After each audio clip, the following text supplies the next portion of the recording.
Hello students, welcome to Paradigm Classes. Students, हम लोग laws of motion में car जो है बैंक रोड पे कर लिए थे। बैंकिंग ऑफ रोड का क्वेश्चन, नहीं बैंकिंग ऑफ रोड का कोई थियरी कर लिए थे। आज हम देखेंगे bending of cyclist. Bending of cyclist, आखिर जब कोई कर्व रोड आता है तो साइक्लिस्ट अपने आप को बेंड कर लेता है इनवर्ड। इनवर्ड का मतलब इस डायरेक्शन में, अगर ऐसे बेंड कर रहा है इस कर्व रोड पे, इस डायरेक्शन में ऐसे बेंड कर रहा है तो अपने आप को अंदर की तरफ बेंड कर लेता है। क्यों ऐसा करता है? सबसे पहली बात तो ये है कि साइकिल का जो टायर है उसका और जो वो क्या बोलते हैं रोड है, उसके बीच में जो फोर्स ऑफ फ्रिक्शन है वो इतना सफिशिएंट नहीं होता कि जो साइकिल को सेंटीपिटल फोर्स प्रोवाइड कर दे। साइकिल को, जैसे ये कर्व रोड है, ये कर्व रोड है, अब यहाँ से साइकिल पे जा रहा है कोई, तो इसके बीच इतना फोर्स ऑफ फ्रिक्शन इतना ज्यादा नहीं रहता, मतलब इतना सफिशिएंट नहीं रहता कि इसको फोर्स ऑफ सेंटीपिटल, जो नेसेसरी सेंटीपिटल फोर्स है इधर की तरफ, वो प्रोवाइड कर दे। इसलिए साइकिलिस्ट क्या करता है, या बाइक वाला, वो जब इस पे बेंड होता है तो ये इधर की तरफ झुक जाता है, लीन कर जाता है। देखते हैं साइकिल से ऐसे जाते रहते हैं, अगर हमको इधर मुड़ना है तो हम थोड़ा ऐसे अपने आप को बेंड कर लेते हैं, या इधर मुड़ना रहता है तो अपने आप को ऐसे बेंड कर लेते हैं। बेंड इसलिए करते हैं क्योंकि इसका जो नॉर्मल कंपोनेंट है वो नेसेसरी, नॉर्मल कंपोनेंट का हॉरिजॉन्टल, मतलब नॉर्मल रिएक्शन का हॉरिजॉन्टल कंपोनेंट क्या है, वो उसको नेसेसरी सेंटीपिटल फोर्स प्रोवाइड कर देगा, जिसके कारण उसको आसान होगा मोड़ने में। मैं बता रहा हूँ, समझा रहा हूँ। अभी देखो, अब ये साइकिल है, साइकिल इस पे कैसा फोर्स लगाएगा? रोड पे ऐसे लगाएगा इधर की तरफ, तो रोड इस पे लगाएगा तो इस पे नॉर्मल फोर्स किधर लगेगा? इस डायरेक्शन में नॉर्मल फोर्स लगाएगा। हाँ, अच्छा इसका साइकिल है तो वेट तो नीचे की तरफ ही काम करेगा। अब मान लेते हैं ये एंगल थीटा है, कितना थीटा एंगल। अच्छा ये थीटा है तो ये इसके साथ भी परपेंडिकुलर थीटा बनाएगा कि नहीं? थीटा। इसको अगर रिजॉल्व करेंगे तो ऊपर आएगा आर कॉस थीटा और इधर आएगा आर साइन थीटा। अब बताओ, तो इसका जो हॉरिजॉन्टल ये वाला कंपोनेंट है, ये इसको क्या करेगा? सेंटीपिटल फोर्स प्रोवाइड कर देगा, और जिससे उसको आसानी हो जाएगी बेंड करने में, मुड़ने में, जो कर्व रोड है। क्योंकि जब किसी कर्व रोड से, इसके पहले कार वाले केस में पढ़ा था, कर्व रोड से जब बेंड होती है, कोई कार कर्व रोड से टर्न करती है तो उसको जो है अंदर की तरफ एक फोर्स लगाना जरूरी होता है, क्योंकि स्किड करने का डर रहता है, बाहर की तरफ फोर्स उस पर लगेगा। जब ऐसे बेंड करेंगे, जब हमको ऐसे टर्न करना रहता है तो हमारे ऊपर बाहर की तरफ एक फोर्स लगेगा, और बाहर ना जाए इसलिए अंदर की तरफ सेंटीपिटल फोर्स जरूरी होता है लगना। और वो उसमें कौन प्रोवाइड कर रहा है? फ्रिक्शन फोर्स ज्यादा हो जाएगा। हाँ, तो वो उसमें सेंटीपिटल फोर्स कार के केस में कौन? फ्रिक्शन फोर्स प्रोवाइड कर दो। यहाँ भी फ्रिक्शन फोर्स है, लेकिन इतना फ्रिक्शन फोर्स नहीं है कि ये इसको नेसेसरी सेंटीपिटल फोर्स जितना जरूरी है उस बेंडिंग रोड पे उसको प्रोवाइड कर सके। इसलिए ये अपने आप को, साइक्लिस्ट हुआ या बाइक वाला, अपने आप को लीन कर लेता है, झुका लेता है, जिससे कि ये वाला कंपोनेंट आ जाए फोर्स का, और ये कंपोनेंट ही इसको क्या कर देगा? सेंटीपिटल फोर्स प्रोवाइड कर देगा। ये तो इसको बैलेंस कर लेगा, लेकिन ये देखो सेंटर की तरफ लग रहा है कि नहीं? ऐसे बेंड करेंगे तो ये सेंटर की तरफ बेंड हुआ है, तो ये इसको क्या करेगा? सेंटीपिटल फोर्स प्रोवाइड कर देगा। बस यही बात है, समझ में आया? तो क्या है इसमें? When a cyclist move along a curve path, the force of friction between, sir car नहीं झुकती थी ना वहाँ पे? नहीं, कार को तो दो चार टायर हैं और उसमें चारों में फ्रिक्शन फोर्स है, तो वहां फ्रिक्शन फोर्स मिल जाता था। और कार को स्किड ना करे इसलिए कार रोड को देखो बनाया जाता है बैंकिंग ऑफ रोड। क्यों था? क्योंकि एक तरफ एंगल उठा देता तो वो अपने आप मुड़ जाएगी, वो अपने आप ऐसे झुक जाएगी। कार वाले केस में रोड है, और रोड पे रोड ऐसे बनाया ही जाता है कि कार या चले तो वो अपने आप झुक जाए, और कार वाला थोड़ी ना ऐसे लेके खड़ा हो जाएगा, एक तरफ ऐसे उठा देगा, ऐसा तो वो नहीं। लेकिन साइकिल के केस में तो हो सकता है, हम अपने आप को झुका लेंगे एक तरफ, जिधर भी मुड़ना है। और करके प्रैक्टिकल देखना, जिधर की तरफ मुड़ना है उसके अपोजिट डायरेक्शन में तुम झुके तो गिर जाओगे, पक्का गिर जाओगे। जैसे हमको इधर मुड़ना है और तुम इधर झुक जाओ तो तुम गिर जाओगे, या फिर झुके ही नहीं, तुम वैसे के वैसे साइकिल पे सीधा के सीधा बैठे रहोगे तब भी गिर जाओगे। देख लेना, ठीक, एक्सपेरिमेंट करना, नहीं झुकेगा तो गिर जाओगे सीधा सीधा, क्योंकि उसको नेसेसरी सेंट्रीपिटल फोर्स चाहिए होता है, और जो कि साइकिल में उतना ज़्यादा उसको नहीं प्रोवाइड कर सकता। देखो, the path the force of friction between the tyre and the road is not sufficient to provide necessary centripetal force.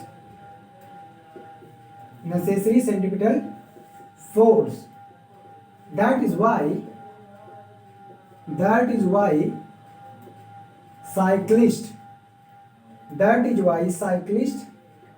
bend himself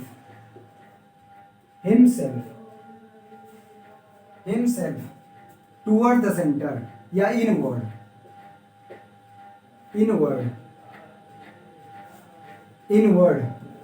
so that horizontal component of question नहीं, क्वेश्चन है इसका, बात जो पढ़ाया वही, हॉरिजॉन्टल कंपोनेंट पूछ सकता है ना, साइक्लिस्ट अपने आप को बेंड क्यों करता है, तो यही है horizontal component of normal reaction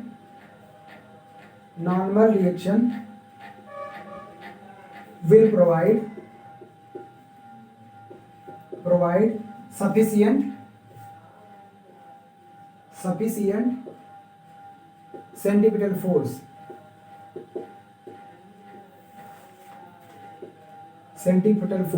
ठीक है। जैसे कि अब देखो क्या, तो एम जी इसका मतलब आर साइन थीटा किसका काम करेगा, आर साइन थीटा काम करेगा M V square by R centripetal force, यही ना होता है, कल प्रूफ किए थे। और जो आर कॉस थीटा होगा वो किसका काम करेगा, एम जी के इक्वल हो जाएगा। इन दोनों को डिवाइड करोगे तो साइन बाई कॉस कितना आएगा, tan थीटा, और m से m cancel, v square by R G. यही क्या है फॉर्मूला किसका, वेलोसिटी का या एंगल की, कितने एंगल पे वो देखो, जितना ज्यादा रेडियस रहेगा, रेडियस ज्यादा तो एंगल कम, उसको कम झुकना पड़ेगा, अगर रेडियस कम तो उसको ज्यादा झुकना पड़ेगा, सिंपल सी बात है। अगर मोड़ ए का एक ऐसे है तो उसको ज्यादा मोड़ कम है, मतलब रेडियस कम, तो उसको ज्यादा झुकना पड़ेगा, ज्यादा एंगल पे बेंड होना पड़ेगा। लेकिन अगर बहुत ज्यादा, बहुत बड़ा एरिया में, मतलब कि रेडियस बहुत बड़ा है तो उसको ज्यादा झुकने की जरूरत नहीं हो। साइकिल से आराम से एक्सपेरिमेंट तो ये किया जा सकता है। साइकिल लेके जाओ, जहाँ पे देखो एकाएक मोड़ हो, वहाँ पे झुकने, वहाँ पे मोड़ने के लिए आपको ज्यादा बेंड होना पड़ेगा। लेकिन जहाँ बहुत बड़ा कर्व है या रेडियस बहुत बड़ा है, वहाँ पे आपको उतना ज्यादा झुकने की जरूरत नहीं जानते हैं। ठीक, बगल तो देखें जैसे क्रॉसिंग ठीक है। ये इसमें जो tan थीटा है, ये है ना जो साइकिल की टायर, पहिया और नीचे जमीन, वो tan, ये थीटा है, वो वाला वर्टिकल के साथ एंगल है। नहीं, वो जो tan थीटा आपने निकाला, तो यही तो थीटा, यही लिया हूँ मैं। हाँ, ये परपेंडिकुलर अपॉन बेस होता है ना, कहाँ tan तो होता है परपेंडिकुलर अपान बेस, लेकिन हम इससे ही इसको सॉल्व किए हैं ना, तो होता है परपेंडिकुलर अपान बेस होता है, तो इसके लिए परपेंडिकुलर ये हो जाएगा, बेस ये हो जाएगा, उसमें कहा जा रहा है ये थीटा, तो ये थीटा, ये समझ में नहीं आया क्या, आ गया तो हो गया, ये समझ में आया, ये साइकिल बेंडिंग ऑफ साइकिल का यही रीजन है। हम अरे, सर तो नीचे सड़क से बनाएगा वो, नहीं, अगर यहाँ से मिले तो तब भी कोई दिक्कत नहीं होता, तब ये आर कास थीटा आ जाता, उससे क्या, हम वर्टिकल से लिए हैं, उससे कोई दिक्कत नहीं। अगर इसको थीटा मानोगे तो इसके साथ तो यहाँ भी थीटा एंगल आता, ये आर कास थीटा आता, ये आर साइन थीटा, तो आर साइन थीटा, तो उस केस में इसकी कुछ और आर जी अपान ये हो जाता, तब ये वाला एंगल पे डिपेंड करता, इसमें क्या है, ठीक है। वर्टिकल से कितना झुक रहा है वो देखना, ठीक। अब चलो ये हो गया, अब इस पे क्वेश्चन करा देते हैं हम, एक दो लिखें, फिगर बनाए बुक में है, बना देना, क्वेश्चन में करा देगा हम, जितना भी bending of banking of road rule ये सब पढ़े हो इसको क्वेश्चन। चलो देखो क्वेश्चन,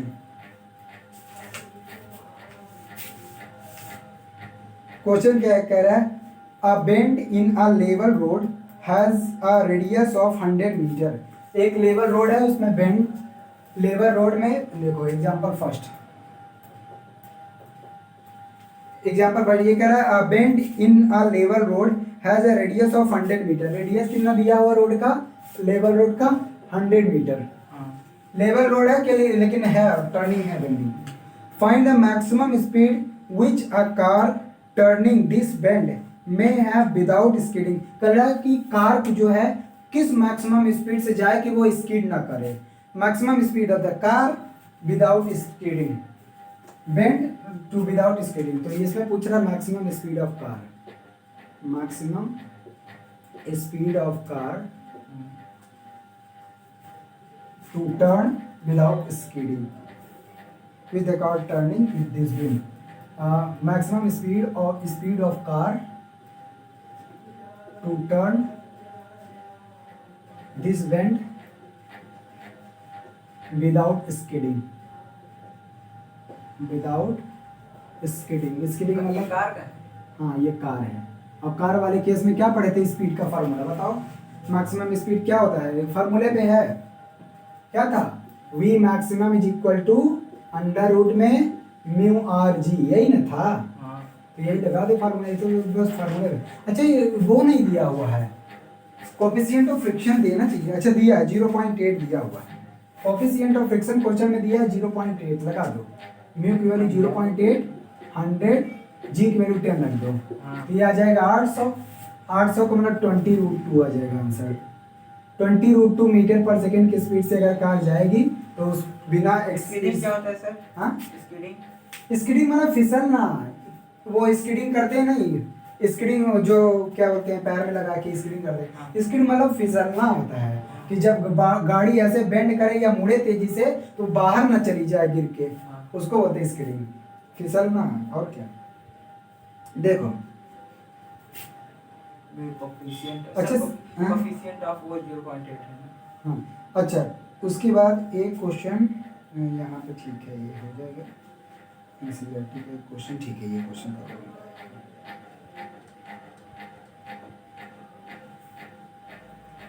एनसीईआरटी का एक क्वेश्चन देखो। क्वेश्चन ये कह रहा था तो उसको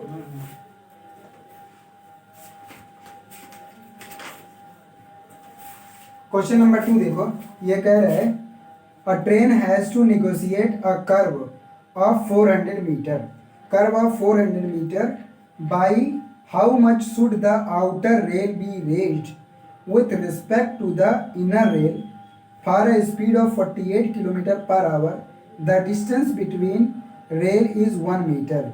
जो उनके पटरियों के बीच में जो डिस्टेंस है वो कह रहा है कि 1 मीटर का डिस्टेंस है, ठीक। अच्छा देखो इसमें कह रहा है एक train has to negotiate a curve of 400 metre, 400 metre के कर्व पे उसको मुड़ना है ट्रेन को।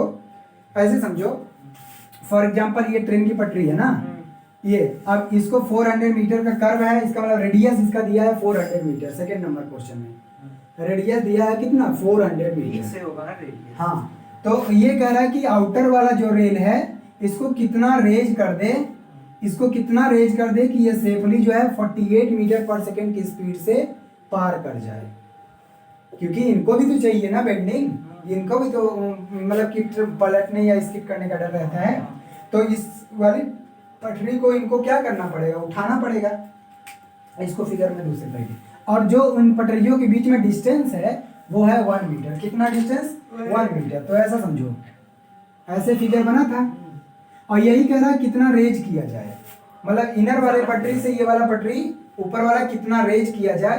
तो यह थीटा या एच पूछा इसमें, और जो पटरी के बीच में लेंथ है वो 1 मीटर है। कितना है, 1 मीटर। नहीं समझ में आया? नहीं इस फिगर वाला समझ में आया, वो ये इस तरह इसी को ये ऐसे समझ लो, ऐसे हाँ, आई है वो। हाँ, अब आ गया। ऐसे अब आ गया। ऐसे तो इसको उठाएंगे ना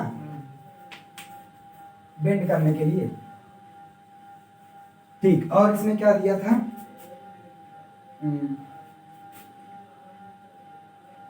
ट्रेन हैज टू नेगोशिएट, ये दिया हो ट्रेन हैज टू नेगोशिएट, ठीक है। The distance between the rail is 1 metre. इन दोनों के बीच में जो डिस्टेंस दिया हुआ, दोनों पटरियों के बीच में डिस्टेंस दिया हुआ है वो 1 मीटर दे रखा है। तो हमको निकालना है क्या, हमको निकालना है द डिस्टेंस बिटवीन, इसमें क्या पूछा था यार, a train has to negotiate a curve of 400 metre by how much should the outer rail be raised. H की वैल्यू निकालनी है कि आउटर रेल को कितना रेज किया जाए कि ये जो है सेफली आ जाए 48 किलोमीटर पर आवर की स्पीड से। ठीक है, देखो इसमें क्या काम करेंगे, हम क्या पढ़े हैं formula tan theta. tan theta क्या पढ़े हो, tan theta is equal to V square by R G, ये पढ़ा ना, tan theta is equal to V square by R G. अब यहाँ पे क्योंकि ये एंगल जो है बहुत ज्यादा नहीं रहता है ट्रेन के केस में, क्योंकि यहाँ पे रेडियस कितना दिया देख रहे हो, रेडियस 400 मीटर है, रेडियस बहुत बड़ा है।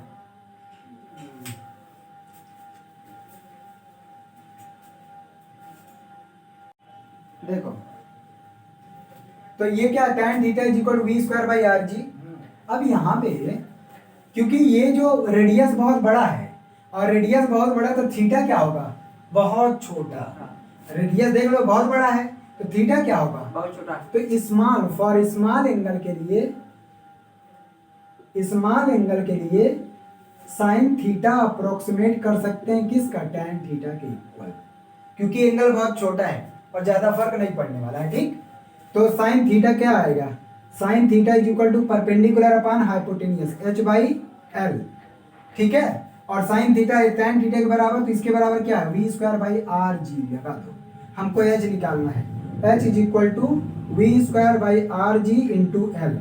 वी की वैल्यू हमसे क्या पूछा है, वेलोसिटी 48 किलोमीटर। पहले तो वेलोसिटी को मीटर पर सेकंड में कन्वर्ट कर लो, किससे मल्टीप्लाई करोगे, 5/18 से। हाँ, तो ये आ जाएगा वी स्क्वायर, बहुत ज्यादा यार ये तो दिक्कत, 6 3 जा 18, 6 8 जा 8 5 जा 40/3, 40/3 का स्क्वायर करेंगे 1600/9। हाँ बोलो, और लेंथ ये 1 मीटर नहीं होगी, 1 मीटर नीचे वाली ही होगी। क्या, ये फिंगर बनाया हूं, देखिए 1 मीटर आ रही है, वो लंबी हो जाएगी। रोड ऐसे उठा है, तो रोड पटरी ऐसे उठी हुई, तो पटरी के बीच में डिस्टेंस है, ऐसे है, पहले ऐसे थी पटरी प्लेन में, इसको ऐसे उठा देंगे तो ये परपेंडिकुलर ये बन गया, ऐसे देखो पटरिया ऐसे उठी है, ऐसे जा रही गाड़ी, तो ये डिस्टेंस होगा ना, ये ऐसे देखो, पहले हम कैसे बनाए, ऐसे था, इसको ऐसे उठा दिया गया, ये रेस्ड हो गया, ये परपेंडिकुलर, तो ये हाइपोटेन्यूस, यही ना होगा।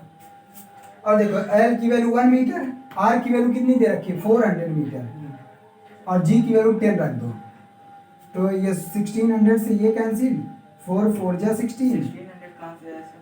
अरे 40 का स्क्वायर, ये b का स्क्वायर 40 का स्क्वायर, और 4/90 आ जाएगा, 4/90 हाइट आएगा, बहुत कम हाइट, देख रहे हो मीटर में कन्वर्ट करोगे तो 90 का 40 में डिवाइड करो, 9 का 36 डेसिमल में आएगा, डिवाइड करोगे तो 9 4 जा 36, 9 4 जा 36, 400।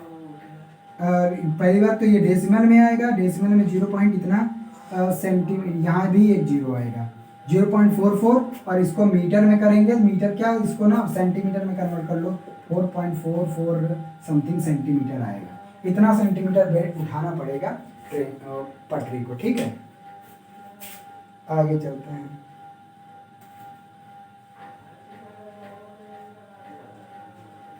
जीरो 0.44 मीटर, ये तो 40 सेंटीमीटर हो गया, ये 40 सेंटीमीटर हो गया।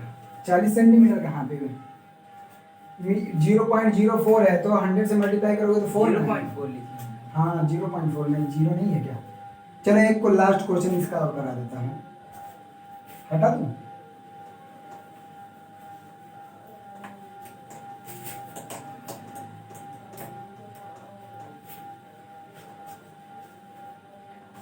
एग्जाम्पल नंबर कौन सा होगा, 3rd 4th, चलो हो जो भी होगा। देखो, an electric bulb suspended from a roof of a railway train by a flexible wire shift through an angle of 19 degree 48 minute. When the train goes horizontally round a curved path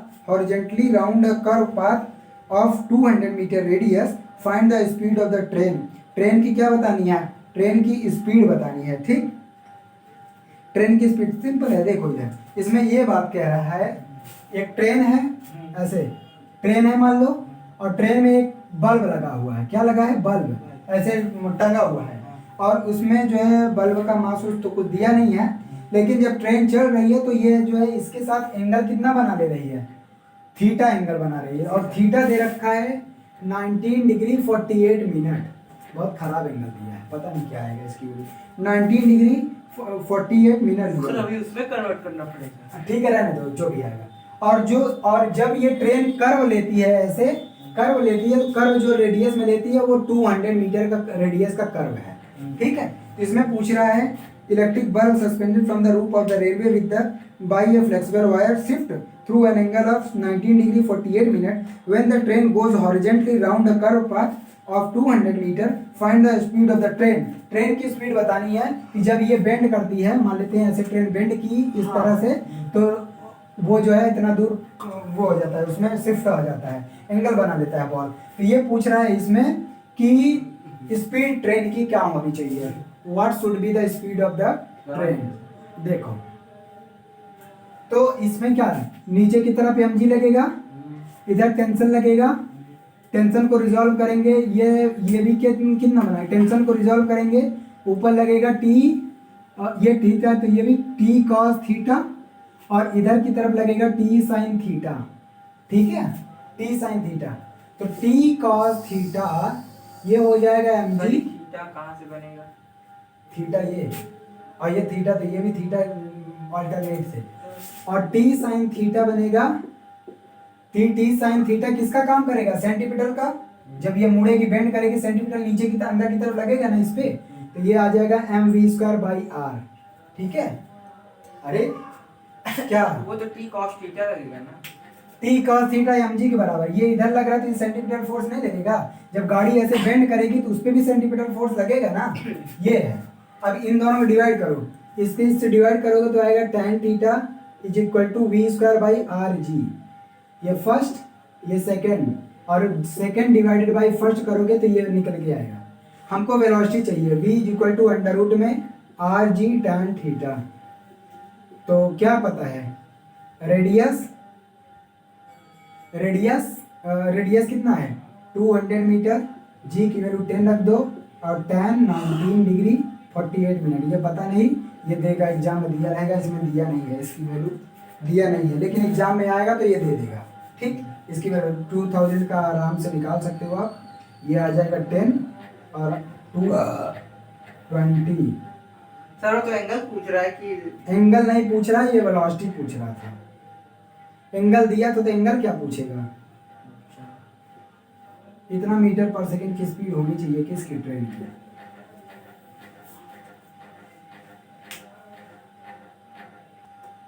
कर दिया। चलो देखो, अब देखेंगे motion in vertical circle, मतलब कि कोई body, कोई स्टोन है, ऐसे समझ लो, एक रोप में स्टोन को बांध के ऐसे हम वर्टिकल सर्किल में मूव कराते हैं, तो उसका क्या क्या कंडीशन होगी कि कब वो नहीं गिरेगा। देखते हो बाल्टी में जब पानी भरते हैं, बाल्टी में पानी भर के ऐसे तेजी से ऐसे घुमाए तो पानी नहीं गिरता ना, उसका रीजन क्या है वो सब देखेंगे यहाँ पे। देखो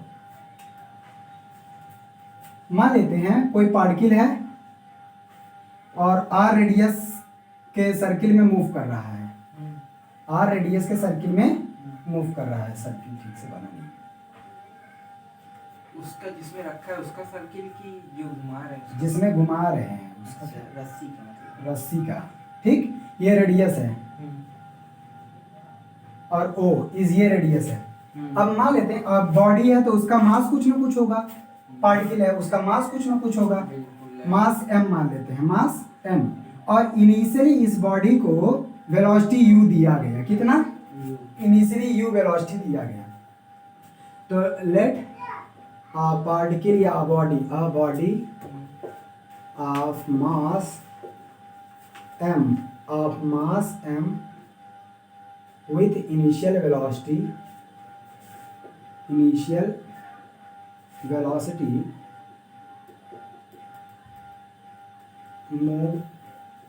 moving in a vertical circle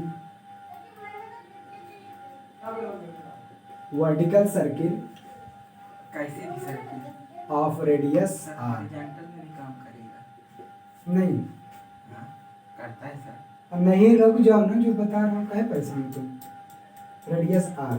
अब देखो इनिशियल वेलोसिटी इसको u दिया गया, कुछ टाइम बाद यहाँ पे पहुंची बॉडी p पे, ये p है, a है, या एल लिख दो, लोवेस्ट पॉइंट एल, ये पी है।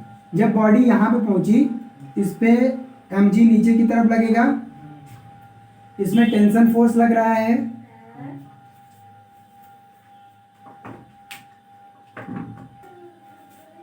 देखो ठीक है। देखो अब जब mg इस पे नीचे की तरफ ग्रेविटेशनल फोर्स लगेगा, हाँ टेंशन सेंटर की तरफ लगेगा। हाँ अब देखो ये अगर थीटा एंगल है तो इसको यदि हम इधर आगे बढ़ाएंगे तो इसके बीच थीटा एंगल बनेगा।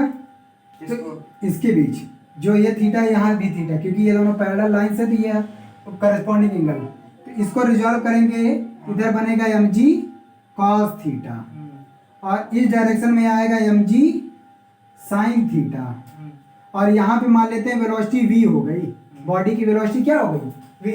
इनिशियल वेलोसिटी u दिया गया था, यहाँ पे पहुंची बॉडी की वेलोसिटी v हो गई, वो तो टेंजेंट के लॉन्ग ही होगा। ठीक है, अब देखो क्या होगा। अच्छा, यहाँ पे जब बॉडी गई तो कुछ हाइट पे उठी होगी ना, कुछ हाइट पे, तो मान लेते हैं ये h हाइट उठी, कितनी, h हाइट, h, इसको a मान लेता हूँ, a, तो ये कितना बचा, r माइनस h बचा, यहाँ से यहाँ तक का, और ये h हाइट उठा, ये वाली हाइट कितना उठी। अरे जब वर्टिकल मोशन करेगी बॉडी, लोवेस्ट पॉइंट से यहाँ पे पहुंचेगी तो हाइट नहीं बढ़ी, कहाँ पे, यहाँ पे लोवेस्ट पॉइंट यहाँ पे उठेगी तो हाइट नहीं उठेगी, हाइट। अब देखो क्या होगा, अब यहाँ पे कंजर्वेशन ऑफ एनर्जी लगाते हैं, by conservation of energy, by conservation of energy, of energy.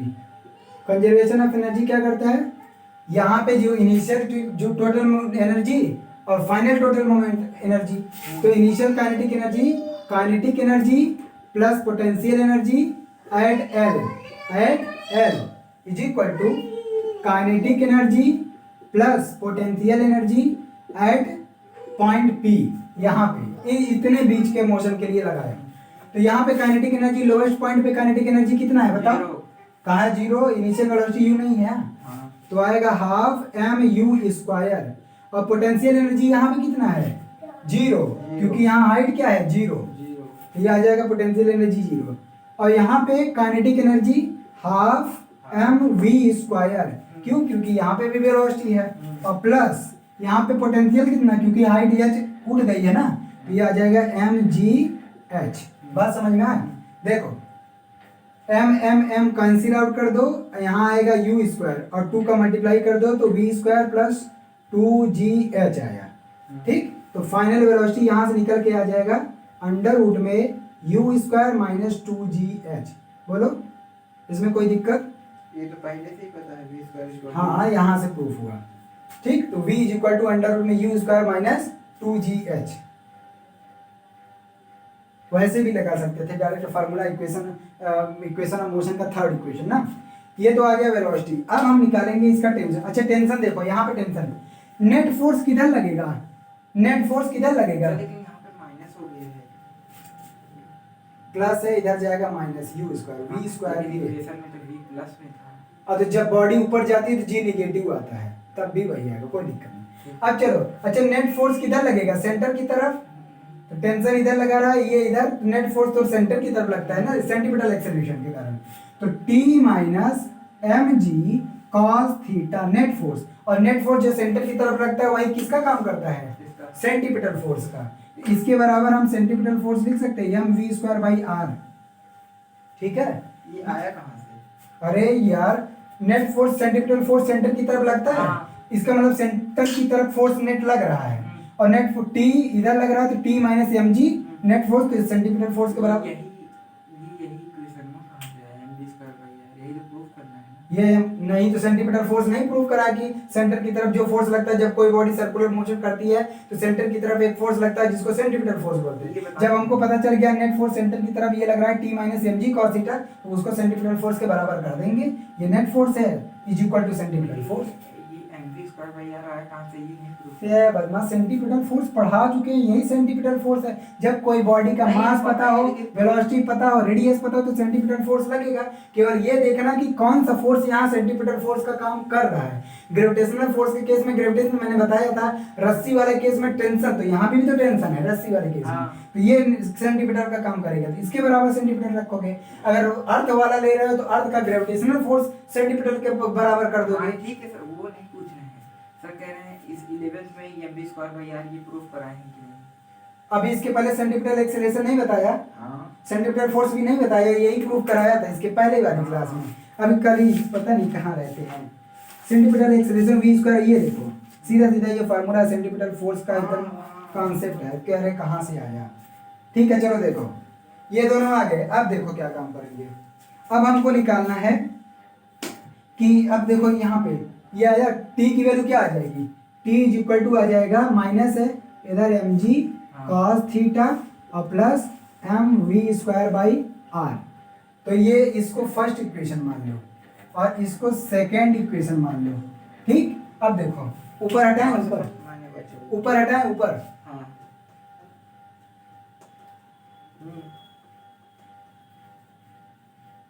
देखो। अच्छा यहाँ cos थीटा है ना, तो ये थीटा है, तो cos थीटा कैसे निकला, cos theta is equal to base upon hypotenuse. तो cos theta is equal to base क्या है r माइनस एच, और हाइपोटेनियस क्या है, ये पूरा लेंथ जो कि r के बराबर है, रेडियस r।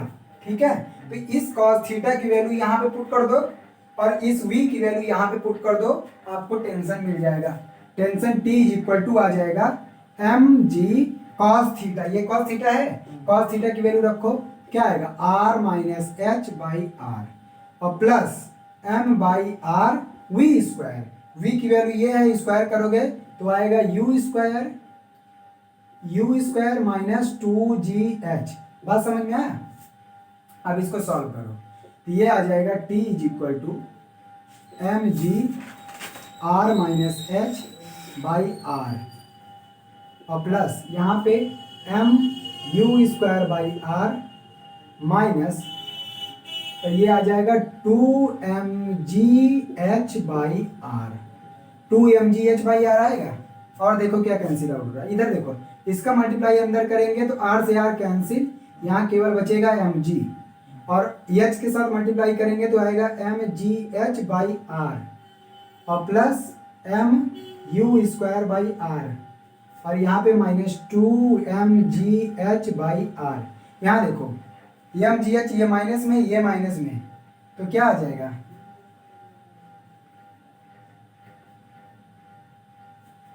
mg और plus m U square by R, और ये माइनस mgh बाई आर, ये 2mgh minus 3mgh by R, mgh by R. इतना आया। हाँ आया। और क्या कैंसिल आउट हो सकता है, इसको हटा दिया। सर अच्छा, इसमें ये डायरेक्ट नहीं लगा सकते, जब टेंशन सेंटर की तरफ लग रहा है सेंटीपीटल फोर्स की तरह, तो उसका आंसर हाँ वो M V square by R में। ये वाला फोर्स वो कहाँ गया, ये वाला फोर्स नहीं लग रहा है, तो कहा केवल टेंशन ले रहे हो, केवल टेंशन नहीं रिस्पॉन्सिबल है, इसके अलोंग दो फोर्स लग रहा है और दोनों अपोजिट में लग रहा है। तो और इधर वाला ज्यादा है क्योंकि नेट फोर्स, क्योंकि सर्कुलर मोशन कर रहा है, तभी पॉसिबल है सर्कुलर मोशन जब नेट फोर्स सेंटीपिटल फोर्स होगा। इसका मतलब नेट फोर्स सेंटर की तरफ लग रहा है, इसका मतलब ये ज्यादा है, इसमें से इसको सब्ट्रैक्ट करेंगे तो नेट फोर्स आएगा, और नेट फोर्स सेंटर की तरफ विच इज सेंटीपिटल फोर्स, जो कि सेंटीपिटल फोर्स के इक्वल कर दिया। ठीक, अब देखो यहाँ पे t इज इक्वल टू आ गया, क्या कॉमन हो रहा है सब में, देखो यहाँ पे भी r है और m बाई आर कॉमन कर ले, सब में m बाई आर कॉमन है सर, उसमें नहीं है। अरे तो इसमें r का मल्टीप्लाई हो जाएगा, m बाई आर कॉमन करेंगे तो यहाँ पे बचेगा आर जी, और यहाँ पे u स्क्वायर, और यहाँ पे क्या बचेगा m बाई आर, तो 3gh। ये क्या आ गया, ये आ गया टेंशन। अब हम डिफरेंट डिफरेंट पोजीशन पे टेंशन निकालेंगे, कितने डिफरेंट डिफरेंट पोजीशन। अच्छा ये बॉडी मैक्सिमम हाइट पे भी तो पहुंचेगी कभी, ये। अब देखो टेंशन एट एल पे निकालेंगे, क्या निकालेंगे, टेंशन एट लोवेस्ट पॉइंट, ये फर्स्ट ना, minimum tension tension in the string at the bottom of the loop. तो रुको, इसको हटा दे रहा हूँ, केवल ये वाला फॉर्मूला याद करके रखना, बताना बस हमको। Tension eight L, first tension at bottom of the, आप एच निकालने क्या एच निकाल ये एच पे भी निकालेंगे, टेंशन इसलिए बना दिया। Tension at bottom of circular motion, bottom of the circle, ऐसे कर सकते हो। That is at L point पे। देखो अच्छा यहाँ पे बताओ, यहाँ पे टेंशन निकालेंगे तो यहाँ पे कौन सी चीज जीरो होगी? एच की वैल्यू क्या होगी? At L H will be zero. तो टी में रख दो इसको, जो टेंशन एल पे लगेगा उसको टी एल से डिनोट कर रहे हैं। तो क्या आएगा? M by R, R G plus U square और एच जीरो कर देंगे, ये आ गया। तो ये टेंशन एट एल पॉइंट पे आ गया। ठीक, ऐसे टेंशन एट एच पे निकालेंगे, और टेंशन एट एच या टी एच लिख दे डायरेक्ट, या रुको, टेंशन एट एच। तो यहाँ पे क्या होगा? एच कितना हो जाएगा? यहाँ पे एच कितना हो जाएगा? यहाँ पे तो एच जीरो था, क्योंकि ये पॉइंट यहाँ आ जाएगा तो एच जीरो हो जाएगा। लेकिन यहाँ पे एच कितना हो जाएगा? 2r के बराबर। तो इस पॉइंट पे एट एच पे जो कैपिटल स्मॉल एच होगा वो 2r के इक्वल हो जाएगा। यहाँ जो स्मॉल एच है ना उसमें 2r पुट कर दो, तो टी एच इसका नाम दे रहे हैं, टेंशन एट पॉइंट एच पे। तो ये आ जाएगा m by R, R G plus U square, और यहाँ h के स्थान पे 2r रखोगे, 2 3 जा 6gr आ जाएगा। ठीक, अब तो इसको हटा सकते हैं, इसको हटा दे रहे हैं। ठीक, तो ये आ गया T H M by R और यू स्क्वायर माइनस 6gr और प्लस तो माइनस 5gr आ जाएगा। ठीक, ये टेंशन एट पॉइंट एच पे निकला। अच्छा, कौन टेंशन ज्यादा रहेगा, एच पे या इस पे, एल पे? किस पे टेंशन ज्यादा रहेगा बताओ? लोवेस्ट पॉइंट पे टेंशन ज्यादा रहेगा कि हाईएस्ट पॉइंट पे टेंशन ज्यादा रहेगा? लोएस्ट पे। हाँ, तो नेट टेंशन निकालते हैं, T L minus T H, subtract कर दो, कितना है? दोनों में एम बाई आर कॉमन है ना, एम बाई आर कॉमन है, T L minus T H, net tension निकालना है इस स्ट्रिंग पे। और क्या, अब देखो, तो एम बाई आर दोनों में कॉमन है, यहाँ है यू स्क्वायर प्लस आर जी, और इसमें है माइनस यू स्क्वायर और माइनस माइनस प्लस 5gr आ जाएगा। यू स्क्वायर से यू स्क्वायर कैंसिल, तो ये आ जाएगा m बाई आर और 5 1 6 6rg, r से r cancel, 6mg। Net tension कितना लग रहा है? 6mg के बराबर। ठीक, इतना नोट करो। ओके, तो कभी कभी ये क्वेश्चन में पूछ लेता है कि different in tension eight highest and lowest point क्या आएगा। देख रहा हो, 6 गुना वेट का हो जा रहा है, 6 गुना। अब हम निकालेंगे कि मैक्सिमम किस स्पीड से इसको इनिशियल वेलोसिटी दिया जाए कि ये जो स्ट्रिंग है वो स्लैक ना हो, स्लैकिंग ना है स्ट्रिंग में। स्लैक मतलब कि सिकुड़ ना जाए, टाइट ही रहे। जैसे होता है ना, अगर रस्सी ले लो, ये मान लेते ये लेते हैं, इसको ऐसे मूव कराएंगे तो अगर तेजी से मूव कराएंगे तो ज्यादा ये सीधा रहेगा, लेकिन अगर स्लो, देखो ऐसे ऐसे मूव करा रहे हैं तो इतना स्लो नहीं है, देखो स्लैक्ड है ना, ढीला है, लेकिन यही देखो, अब देखो कितना सीधा है ना। तो बस वही कह रहा है कि मैक्सिमम कितनी वेलोसिटी दिया जाए इसको कि ये रस्सी जो है मैक्सिमम हाइट पर स्लैक ना हो। और यही केस उस बाल्टी वाले में भी लगता है कि बाल्टी में पानी भर के खूब तेजी से, जितनी हाई स्पीड से घुमाओगे उतना मतलब कि पानी कम गिरने का संभावना रहेगा। अगर आप स्लो से ऐसे बाल्टी लेके जा रहे हो तो पानी हो सकता है गिर जाए, लेकिन अगर तेजी से घुमाओगे तो पानी नहीं गिरेगा। और यही हाल, यही कंडीशन उसमें भी होता है, जो झूला होता है वो वर्टिकल वाला मोशन में झूला। ठीक, तो इसमें अब ये हटा दे रहे हैं।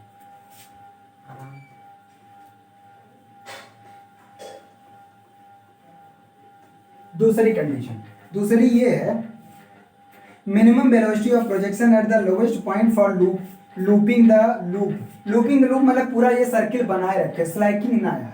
तो दूसरा कंडीशन ये है minimum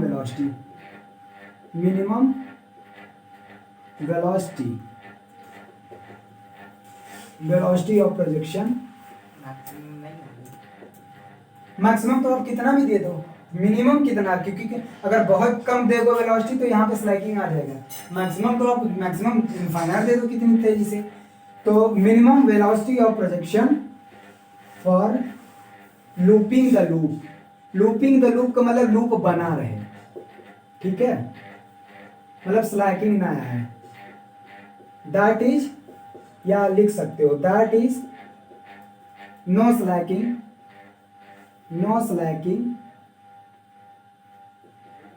in string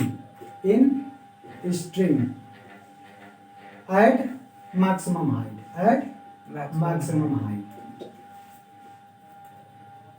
maximum height। ये बताओ, तो यहाँ पे इसका मतलब जो इस डायरेक्शन में फोर्स लग रहा है सेंटीपिटल फोर्स, और इसमें टेंशन की फोर्स लग रहा है, तो जो सेंटीपिटल फोर्स है, टेंशन फोर्स, जो इसमें टेंशन फोर्स अभी मैक्सिमम हाइट पे टेंशन निकाले थे, वो सेंटीपिटल फोर्स से ज्यादा होना चाहिए या कम होना चाहिए? बताओ, सेंटीपिटल फोर्स से ज्यादा या कम होना चाहिए? क्या नेट फोर्स नहीं, स्लैकिंग। अरे देखो, पहली बात तो इस पे टेंशन फोर्स लग रहा है, टीएच की वैल्यू क्या निकाले थे बताओ? टीएच एम बाई आर क्या था बोलो? यू स्क्वायर माइनस 5 RG, यही था ना। अब ये बताओ, ये जो टेंशन लग रहा है, ये पॉजिटिव का मतलब ग्रेटर और इक्वल 0, क्योंकि बाहर की तरफ टेंशन बाहर की तरफ लगेगा तभी तो स्लैग नहीं करेगा। अगर स्पीड कम होगी, यहाँ देखो ये स्पीड है, सिंपल ऐसे समझो, अगर ये वेलोसिटी पॉजिटिव रहेगा, मतलब स्पीड ज्यादा रहेगी, इससे स्पीड ज्यादा रहेगी पॉजिटिव 5RG से, 5RG, हाँ 5RG से वेलोसिटी ज्यादा रहेगा तभी तो ये पॉजिटिव वैल्यू आएगी। और पॉजिटिव रहेगा तभी तो टेंशन बाहर की तरफ लगेगा। टेंशन तो हमेशा अंदर की तरफ लगेगा। या देखो, रस्सी में टेंशन तो लग रहा है, लेकिन हमने बताया 2 फोर्स लगता है, एक सेंटर की तरफ, उसी को बैलेंस करने के लिए बाहर की तरफ। रस्सिया को जब छोड़ते हो तो उसके टेंशन के अलॉन्ग, केवल टेंजेंट के अलॉन्ग जाती है कि नहीं, स्टोन जो बना रहता है।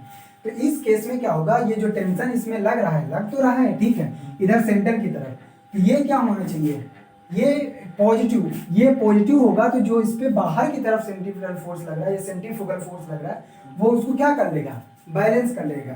तो for no slacking in the string, ये टीएच की वैल्यू क्या होनी चाहिए, टीएच मस्ट बी ग्रेटर और इक्वल 0, क्योंकि इस केस में क्या होगा कि ये वेलोसिटी ग्रेटर हो जाएगी इससे, और वेलोसिटी इससे ग्रेटर, RG की वैल्यू अब वो कैलकुलेट करना पड़ेगा कितना आएगा, लेकिन इस केस में टीएच की वैल्यू ज्यादा होनी चाहिए। इससे अरे यहाँ पे स्लाइकिंग ना करे, यहाँ पे रस्सी एकदम टाइट रहे, इसका मतलब कि टीएच की वैल्यू ग्रेटर और इक्वल 0 होनी चाहिए।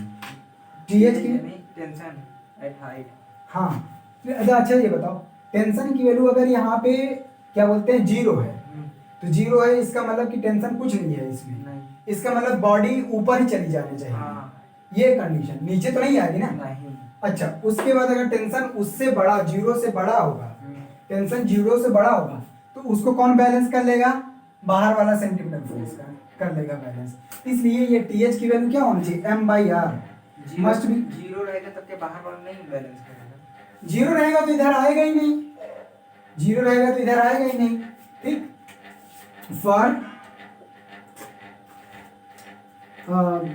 देयर इज नो लूप, या for no loop slacking, no slacking, TH must be greater और इक्वल 0। तो ये क्या रखें, M/R U square minus 5GR, ये ग्रेटर और इक्वल 0, और इसको उधर 0 कर दो तो आ जाएगा U स्क्वायर ग्रेटर और इक्वल 5GR। तो ये आ जाएगा ग्रेटर और इक्वल अंडर रूट में 5 GR। इसका मतलब मिनिमम आप इतना वेलोसिटी दोगे, मैक्सिमम तो कुछ भी दे सकते हो, मिनिमम आप इतना वेलोसिटी दोगे 5 GR के बराबर, इसमें कोई स्लाइकिंग नहीं आएगी जो स्ट्रिंग लगी हुई है। बाकी आप ज्यादा दे सकते हैं। हाँ, वो जीरो हो जाएगा। क्या जीरो हो जाएगा? अगर उसी 5 GR माइनस करेंगे। 5 GR माइनस काहे कर रहे हो? हम कह रहे हैं कि मिनिमम इतनी वेलोसिटी तो देना ही पड़ेगा स्ट्रिंग को, उसको पूरा लूप बनाने के लिए। इतने को अगर u की जगह रखेंगे तो 5 GR आ जाएगा ना स्क्वायर होके। क्या? अरे अंदर में 5 GR की वैल्यू u स्क्वायर में रखेंगे तो 5 GR आएगा। हाँ, 5 GR से 5 GR कैंसिल। कहाँ कैंसिल कर रहे हो? वो वहाँ पे। हाँ, तो वही तो कह रहा है, ये तो टेंशन t ग्रेटर तब तो जीरो आ जाएगा, और उससे बड़ा रखोगे तो पॉजिटिव आएगा। तो तभी तो कह रहे हैं कि इसके लिए ये कंडीशन, और यहीं से तो ये सॉल्व हुआ, तो फिर क्यों रखोगे तुम? ये आ गया इसकी कंडीशन कि मिनिमम वेलोसिटी क्या होनी चाहिए। अच्छा, ये भी निकाल सकते हैं कि आखिर यहाँ पे वेलोसिटी कितनी है। मिनिमम इसको इतना चाहिए तो यहाँ पे वेलोसिटी निकाल सकते हैं ना, कि मिनिमम यहाँ पे वेलोसिटी कितनी होगी इस कंडीशन में, इस लाइकिंग ना हो। वही तो बताया है ना, मिनिमम कितनी होगी। ये मिनिमम लोवेस्ट पॉइंट पे कितनी वेलोसिटी दिया जाए, लेकिन यहाँ पे वेलोसिटी कुछ और होगी ना, क्योंकि ये पोटेंशियल ये वाली है, ये वाली वेलोसिटी। तो मिनिमम वेलोसिटी एट मिनिमम, अभी तक हम सोच रहे थे कि अरे ये वाली वेलोसिटी, हाइट पे वेलोसिटी है इतनी नहीं ये वाली वेलोसिटी। अरे कैसे ऐसे किया जाए, जब ऐसे करेंगे तो जाएगी ना ऊपर। हाँ। ये है, ये इसको ऐसे कर दिए तो कुछ वेलोसिटी दिए ना, भले ही ऊपर कुछ ना कुछ कम हो जा रही, वो देखो दूसरा कुछ आएगा। Minimum velocity at H point पे, और ये फाइनल वेलोसिटी क्या थी? v square is equal to U square minus 2gh, यही था ना। तो यहाँ पे क्या करेंगे, h की वैल्यू 2r रख दो और u स्क्वायर की वैल्यू 5gr रख दो।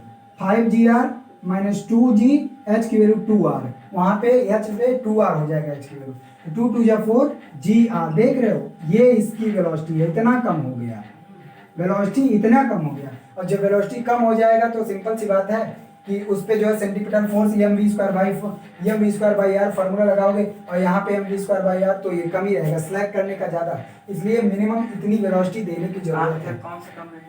अरे ये देख रहे हो, ये 5gr है अंडर रूट में, ये gr केवल है, वेलोसिटी कम है कि नहीं ऊपर जाने की। तो मिनिमम इतनी वेलोसिटी देना पड़ेगा आपको इसको लूप बनाने के लिए, ठीक। और इसी को क्रिटिकल वेलोसिटी बोलते हैं, इसी को क्रिटिकल वेलोसिटी बोलते हैं,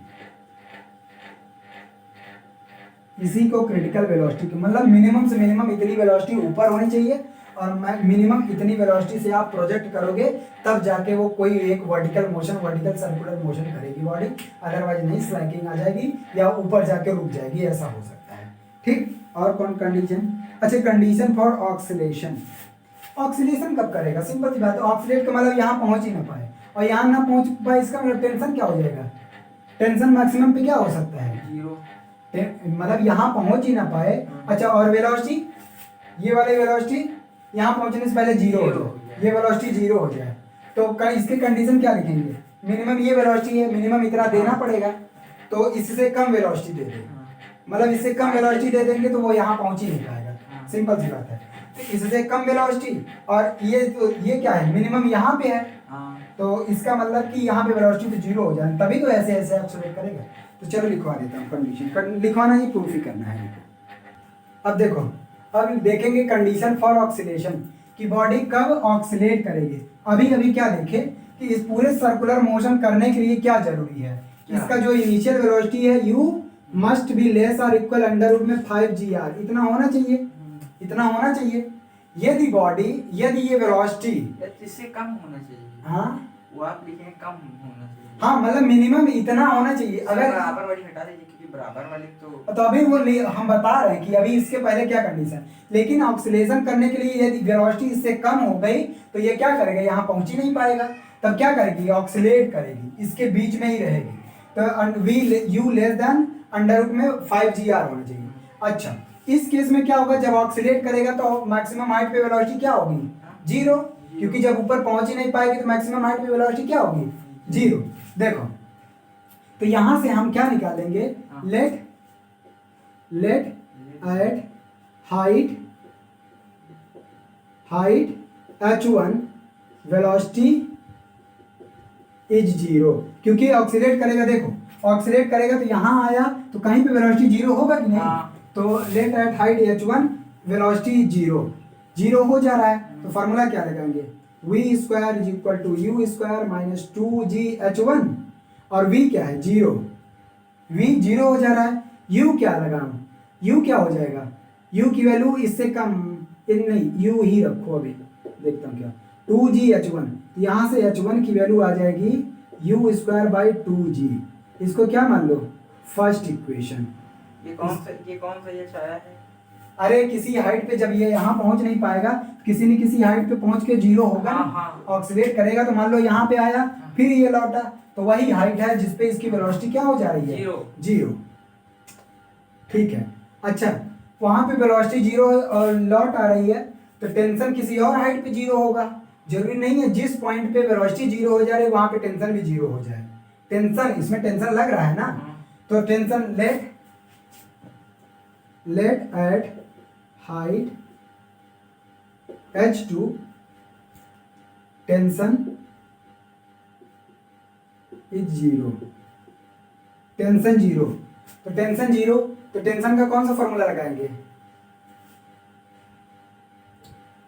टेंशन बताओ, टेंशन का फॉर्मूला क्या था, टेंशन का फॉर्मूला वो वाला था, कहते हैं क्या था जी, m by r u square minus 5g है। नहीं किसी क्या बोलते हैं उसको, जनरल वाला लेंगे, वो तो आप एल स्पेशल केस बता दिए, एल और एच पॉइंट पे ना, जनरल वाला by r rg plus u square minus 3g। हाँ T M by R U square plus R G minus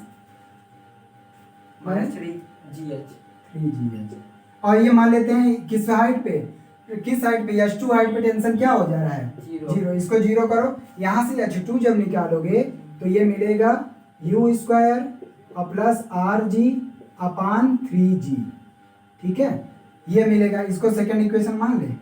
अब देखो 3g, अब देखो हाँ, अब बॉडी को ऑक्सीलेट कर, अच्छा इतनी कम वेलोसिटी पे या तो बॉडी ऑक्सीलेट करेगी या तो वो लीव कर जाएगी सर्किल को, मतलब छोड़ दे, सर्किल को छोड़ देगी। हाँ। अब बॉडी ऑक्सीलेट करे, इसके लिए क्या जरूरी है, पहले टेंशन जीरो हो जाए या पहले वेलोसिटी जीरो हो जाए, बोलो। वेलोसिटी, हाँ वेलोसिटी पहले जीरो हो जाना चाहिए, मतलब कि मिनिमम हाइट पे, मतलब तब इसका मतलब कम हाइट पे ये होनी चाहिए। अगर फॉर एग्जांपल इस हाइट पे वेलोसिटी जीरो हो जा रहा है, तो इसका मतलब कि वेलोसिटी पहले जीरो होने के लिए इसका मतलब और ज्यादा हाइट पे टेंशन जीरो होगा ऑक्सीलेट करने के लिए, मतलब अभी भी भाई ऑक्सीलेट कब करेगा, जब टेंशन जीरो नहीं है लेकिन वेलोसिटी जीरो हो गया, वेलोसिटी यहाँ मान लेते जीरो हो गया लेकिन टेंशन है, तभी तो इसको इधर लेके आएगा। इसका मतलब for oscillation h1 must be less than h2, बात समझ में आया कि नहीं, क्योंकि अगर टेंशन पहले जीरो हो गया यस लीव कर जाएगा, तो बस बात खत्म, यही समझना था और क्या। ये अच्छा h1 h2 की वैल्यू बताना, हटा दूं या यहाँ लिख दे रहा हूँ, for oscillation velocity must be zero earlier than the tension zero, velocity become zero earlier, v become zero, velocity should become zero, velocity should become zero earlier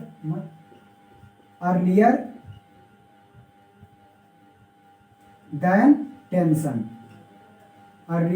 tension, ठीक, इसका मतलब क्या होना चाहिए, h1 लेस देन h2, हाँ must should है, h1 less than h2। अब h1 h2 का कंडीशन निकाल दो, तो h1 इसको हटा रहा हूँ, इधर हटा रहा हूँ,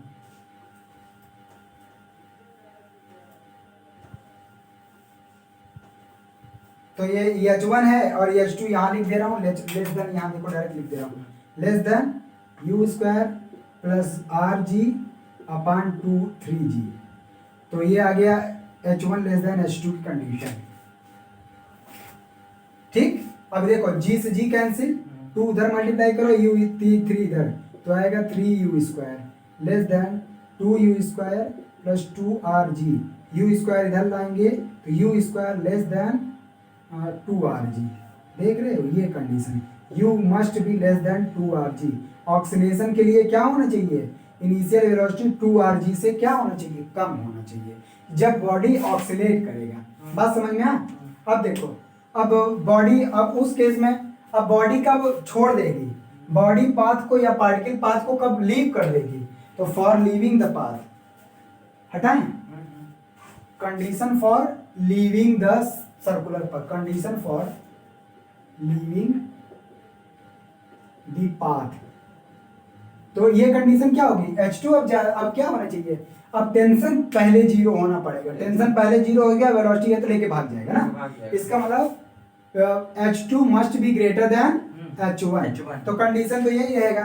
अब H2 नहीं यार, सही नहीं, H2 नहीं, H1 ग्रेटर होना चाहिए, H1 ग्रेटर देन H2।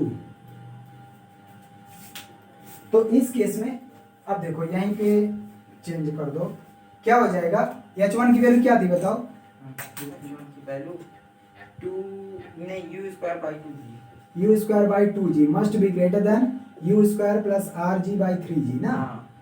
तो अब इसमें मल्टीप्लाई हो जाएगा तो आ जाएगा u square greater than rg आएगा बस, तो u must be greater than under root में rg होना चाहिए, 2rg सॉरी 2rg, क्योंकि 2 का मल्टीप्लाई होगा ना। ये आ गया condition for leaving the path, मतलब सर्कुलर पाथ को वो छोड़ के भाग जाएगा बॉडी, खत्म। इसका मतलब वेलोसिटी इसका किसके बीच, जो VL पे यहाँ पे जो वेलोसिटी होगी बॉडी की किसके बीच होगा, अंडर रूट RG और 2RG और 5RG के बीच में, under root 2GR less than VL less than under root में 5GR, क्योंकि 5GR और इसके बीच क्या है, ऑक्सीलेट करेगी, इसके बीच क्या है, इससे कम पे मोशन करेगी, तो ये आ गया VL, फॉर ऑक्सीलेशन के लिए इतनी वेलोसिटी होनी चाहिए, क्योंकि इस वेलोसिटी तो छोड़ देगा ना, इसका मतलब इससे ज्यादा वेलोसिटी रहनी चाहिए, और इस वेलोसिटी पे ऑक्सीलेट करेगा इससे कम वेलोसिटी पे, तो ये क्या है, फॉर ऑक्सीलेशन। 5gr के ऊपर ऑक्सीलेशन करेगा, मतलब सॉरी ऑक्सीलेशन नहीं सर्किल करेगा, 5gr के बराबर या ऊपर सर्कुलर मोशन पूरा राउंड करेगा, उससे कम पे ऑक्सीलेशन करेगा, लेकिन इससे ज्यादा भी होना चाहिए, क्योंकि इससे क्या बोले कम पे अभी देखे थे वो पाथ छोड़ देगा ना, हो गया।